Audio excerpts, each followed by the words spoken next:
ये बड़ी खबर इस वक्त आपकी टीवी स्क्रीन पर। राहुल गांधी से आज भी ईडी की पूछताछ होनी है। लगातार तीसरे दिन ईडी की पूछताछ है। तकरीबन 21 घंटे की पूछताछ राहुल गांधी से हो चुकी है। अब उसके बाद आज एक बार फिर से ईडी के सवालों का सामना राहुल गांधी को करना है। अभी तस्वीरें जरा आप देखिए, अपने आप में बेहद महत्वपूर्ण, बेहद खास ये तस्वीरें। राहुल गांधी का काफिला एआईसीसी मुख्यालय की ओर जाते हुए, और ये तस्वीरें आपकी टीवी स्क्रीन पर हमने आपको दिखाई। और अब उसके बाद ये बड़ा अपडेट आपको दे दे कि ईडी के सवालों का सामना आज एक बार फिर से राहुल गांधी को करना है। तमाम सवाल ईडी की ओर से नेशनल हेराल्ड मामले को लेकर के उनसे पूछे जाएंगे, यंग इंडिया कंपनी को लेकर उनसे पूछे जाएंगे, और इन तमाम सवालों का जवाब राहुल गांधी को देना है। क्योंकि अब तक जो जानकार सूत्रों के हवाले से जानकारी मिली है उसमें यह भी बात सामने आई कि ईडी के द्वारा राहुल गांधी से तमाम सवाल पूछे गए। उनके बैंक अकाउंट्स के बारे में जानकारी ली गई, उनकी जायदाद के बारे में जानकारी ली गई कि कितनी जायदाद उनके पास है, कहां-कहां पर उनकी जमीन है, कितने बैंक्स में उनका अकाउंट है। अकाउंट्स के बारे में भी जानकारी ईडी के द्वारा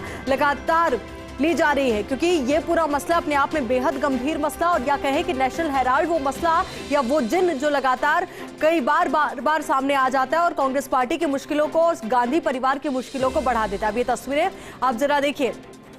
एआईसीसी मुख्यालय पहुंचेंगे राहुल गांधी और उसके बाद यहां से ईडी दफ्तर वो जाएंगे।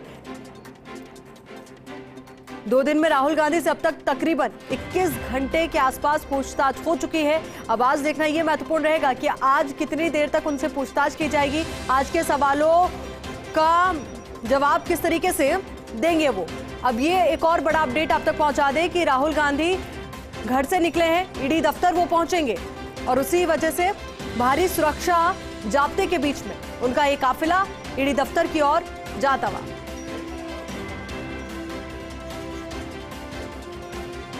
अब इसी को लेकर ज्यादा जानकारी के साथ हमारे सहयोगी शिवेंद्र सिंह परमार हमारे साथ जुड़ चुके हैं। शिवेंद्र, देखिए राहुल गांधी घर से निकल चुके हैं, क्या अपडेट इस वक्त आपके पास?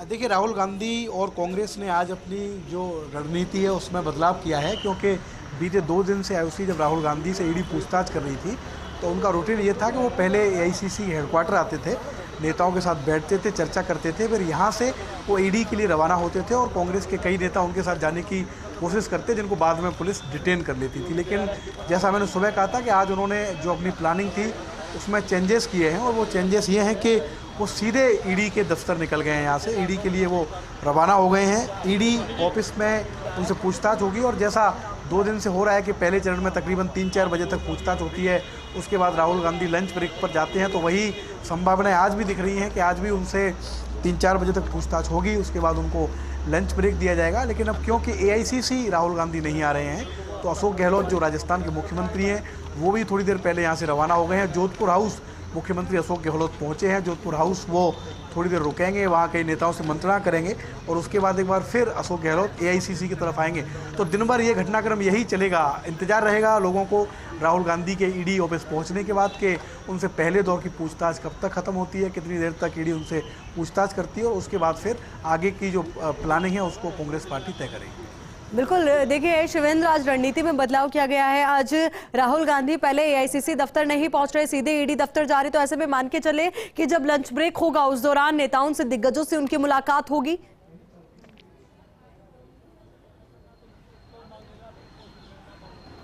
हो सकता है, संभव है। जैसे कि कल लंच ब्रेक हुआ था तो कल राहुल गांधी सर गंगाराम अस्पताल चले गए थे, जहां उनकी माताजी और कांग्रेस के अध्यक्ष सोनिया गांधी एडमिट हैं, उनसे मुलाकात की उन्होंने, और उसके बाद वो वापस ईडी के ऑफिस चले गए। तो अभी ये कहना मुश्किल है कि लंच के बाद वो कांग्रेस के नेताओं से मिलेंगे या नहीं मिलेंगे। लेकिन ये सही है कि कांग्रेस के प्रमुख नेताओं ने एआईसीसी में डेरा डाल रखा है। बिल्कुल शिवेंद्र, एक बार आपको रोकना चाहेंगे, बड़ा अपडेट हमारे दर्शकों तक हम पहुंचा दे। तस्वीरें जरा देखिए, ईडी दफ्तर पहुंच चुके हैं राहुल गांधी। तो खलबली अब बहुत ज्यादा तेज, ईडी दफ्तर के बाहर हलचल बहुत ज्यादा तेज। हालांकि सुरक्षा व्यवस्था चाक चौबंद की गई है, और कोशिश और कवायद यही कि सुरक्षा में बिल्कुल चूक ना हो, और यही वजह कि दिग्गजों को भी ईडी दफ्तर की ओर मार्च करने से रोका जाता है, और अगर कोई कोशिश भी करता है तो उन्हें डिटेन कर लिया जाता है। तो ईडी दफ्तर पहुंच चुके हैं राहुल गांधी। अपने आप में ये बेहद महत्वपूर्ण तस्वीरें। अब आज फिर से उनसे पूछताछ होगी। तकरीबन 21 घंटे के आसपास की पूछताछ उनसे हो चुकी है। आज पहले राउंड की पूछताछ में कितना वक्त लगेगा और उसके बाद क्या दोबारा से पूछताछ उनसे की जाएगी, ये भी देखना अपने आप में बेहद महत्वपूर्ण। ईडी दफ्तर पहुंच चुके हैं राहुल गांधी और आज के दिन की पहले दौर की पूछताछ कुछ ही देर में शुरू होगी। ईडी के द्वारा सवाल पूछे जाएंगे, सवाल दागे जाएंगे और वहीं दूसरी ओर सड़कों पर बवाल देखने को मिल रहा है। ईडी दफ्तर के अंदर सवाल तो सड़कों पर बवाल और लगातार पेशी पर पॉलिटिक्स भी जारी है। बीजेपी के अपने दावे हैं, कांग्रेस पार्टी के अपने दावे। ये तस्वीरें ईडी दफ्तर की, जहां पर राहुल गांधी पहुंच चुके हैं। भारी सुरक्षा जाब्ते के साथ वो पहुंचे हैं ईडी दफ्तर। अब पहले राउंड की पूछताछ कब तक चलेगी, आज किस तरीके से वो सवालों का जवाब देंगे, क्योंकि अभी तक जो ईडी के सूत्रों के हवाले से जानकारी निकलकर सामने आई, उसमें ये जानकारी भी निकल के सामने आई कि राहुल गांधी बड़ा ही नपे तुले अंदाज में ईडी के सवालों का जवाब दे रहे हैं। कई बार करेक्शंस भी उनकी ओर से सवालों के जवाब में करवाए जा रहे हैं और ये भी जानकारी सामने आई है कि जो वकीलों के द्वारा जो उन्हें सजेस्ट किया गया है उसी के मुताबिक वो अपने सवालों के जवाब दे रहे हैं। हालांकि ईडी अभी तक पूरी तरीके से संतुष्ट नहीं है उनके जवाबों से। यही वजह कि बार बार उन्हें पूछताछ के लिए बुलाया जा रहा है और ईडी के समक्ष उनकी बार बार पेशी इस तरीके से हो रही है। अब आज कितने लंबे वक्त तक ये पूछताछ जारी रहेगी?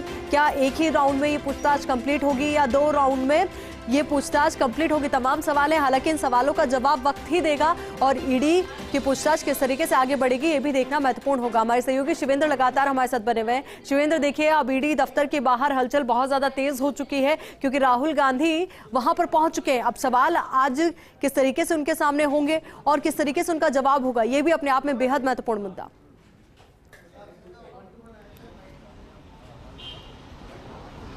देखिए 2 दिन से यही चल रहा है। ईडी के सवाल, ऐसा बताया जा रहा है कि काफ़ी लंबे सवाल हैं और कल ऐसा हुआ कि जब ईडी के सवालों के जवाब देने के बाद राहुल गांधी ने जब उनका प्रिंट देखा तो उनको किसी 2-3 शब्दों पर आपत्ति हुई कि मैंने जो जवाब बताया है वो उसके डिफरेंट इसमें लिखा हुआ है, तो उसको सही करके दोबारा भी लिखा गया।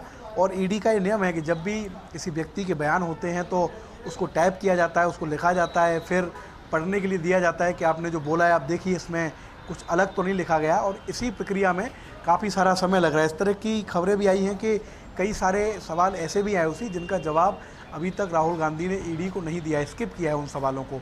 तो जिन सवालों का जवाब अभी तक राहुल गांधी ने नहीं दिया है, हो सकता है कि ईडी आज फिर उन सवालों को राहुल गांधी से करे, क्योंकि कई सारे सवाल ऐसे हैं जो मीडिया में बाहर भी आ गए हैं, जैसे कि आपके विदेश में कितने अकाउंट हैं, आपके पास कितनी धन संपत्ति है।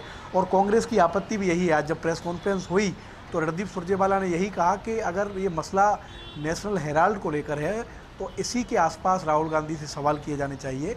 लेकिन केंद्र सरकार सवालों को मीडिया में लीक करा रही है। व्हाट्सएप के जरिए जो चुनिंदा जो मीडिया हाउस है वहाँ पर इन सवालों को भेजा जा रहा है। इस पर कांग्रेस ने आज आपत्ति भी जताई थी। तो राहुल गांधी ईडी के दफ्तर पहुंच चुके हैं। 3 लोगों की टीम है जो लगातार 2 दिन से आईओसी उनसे पूछताछ कर रही है और आज तीसरा दिन है जब उनसे पूछताछ होगी। और यही उम्मीद है कि 3-4 बजे तक ये सिलसिला जारी रहेगा। इसके बाद लंच ब्रेक के लिए राहुल गांधी को अनुमति दी जाएगी वहाँ से जाने के लिए, और लंच के बाद एक बार फिर राहुल गांधी ईडी के ऑफिस आ सकते हैं। बिल्कुल, देखिए शिवेंद्र, देखिए अगर पिछले 2 दिनों को हम देखें तो राहुल गांधी जब भी ईडी दफ्तर पहुंचे तो कांग्रेसी कार्यकर्ताओं की ओर से ईडी दफ्तर की ओर मार्च निकाला गया। तो ऐसे में आज जब वो ईडी दफ्तर पहुंच चुके हैं तो उसके बाद क्या एआईसीसी मुख्यालय के बाहर हलचल देखने को मिलेगी? क्या वहां से मार्च की शुरुआत होगी? इसको लेकर क्या अपडेट है इस वक्त, क्या रणनीति? देखिए मार्च को लेकर अभी तक कोई प्लानिंग आईओसी कांग्रेस की बनी नहीं है, क्योंकि मार्च निकालने में ज़्यादा सफलता नहीं मिल रही। 2 दिन तक मार्च निकालने की कोशिश की, 10 कदम तक कांग्रेस के नेता चल पाए। उसके बाद दिल्ली पुलिस ने सभी को डिटेन कर लिया। और डिटेन करने के बाद क्या होता है कि जहाँ से डिटेन करते हैं वहाँ से तकरीबन 20-25 किलोमीटर की दूरी पर ले जाकर उनको एक थाने में बिठाते हैं, 7-8 घंटे उनको रखते हैं, उसके बाद छोड़ते हैं। तो उससे तो कांग्रेस का नुकसान ही हो रहा है, क्योंकि अगर आप कम से कम एआईसीसी के अंदर कांग्रेस के वरिष्ठ नेता बैठे हैं तो वो आपस में मीटिंग कर सकते हैं, प्लानिंग कर सकते हैं कि किस तरीके से इस मूवमेंट को आगे बढ़ाना है, किस तरीके से जिसे सत्याग्रह का नाम दिया है उसको जारी रखना है। डिटेन करके वो संभव नहीं हो पा रहा, और डिटेन करने में इसलिए क्योंकि मार्च लंबा भी नहीं निकाल पा रहे। मान लीजिए अगर 2 से 4 किलोमीटर लंबा मार्च वो निकाल लें, उसके बाद उनको डिटेन किया जाए तब फिर भी कुछ हो। लेकिन क्योंकि उनको डिटेन बहुत जल्दी कर लिया जा रहा है, उनका जो मार्च है वो पूरा हो नहीं पा रहा, इसलिए कोई बहुत ज़्यादा इस चीज में उनको लग रहा है कांग्रेस। बिल्कुल शिवेंद्र, बने रहिए हमारे साथ। 2 अहम तस्वीरें पहले दर्शकों तक पहुंचा दें, अपने आप में बेहद महत्वपूर्ण तस्वीर है। पहली तस्वीर है जब ईडी दफ्तर पहुंचे राहुल गांधी, उस दौरान की तस्वीरें, तो वही दूसरी तस्वीर है एआईसीसी के बाहर हंगामे की। आज कांग्रेस पार्टी की ओर से रणनीति में थोड़ा बदलाव किया गया है और दिन ये होता था, पिछले 2 दिनों को हम देखें तो राहुल गांधी पहले एआईसीसी मुख्यालय पहुंचते थे, फिर उसके बाद समर्थकों के साथ, कार्यकर्ताओं के साथ वो एआईसीसी मुख्यालय के बाहर निकलते थे और ईडी दफ्तर पहुंचते थे। उस दौरान कार्यकर्ताओं के द्वारा, पदाधिकारियों के द्वारा, दिग्गजों के द्वारा मार्च भी निकाला जाता था। पर आज रणनीति में अहम बदलाव किया गया है। पहले ईडी दफ्तर राहुल गांधी पहुंचे और उनके ईडी दफ्तर पहुंचने से पहले एआईसीसी के बाहर महिला कार्यकर्ताओं का हंगामा देखने को मिला। शांति मार्च के लिए वो जा रही थी और उस दौरान उन्हें डिटेन कर लिया गया।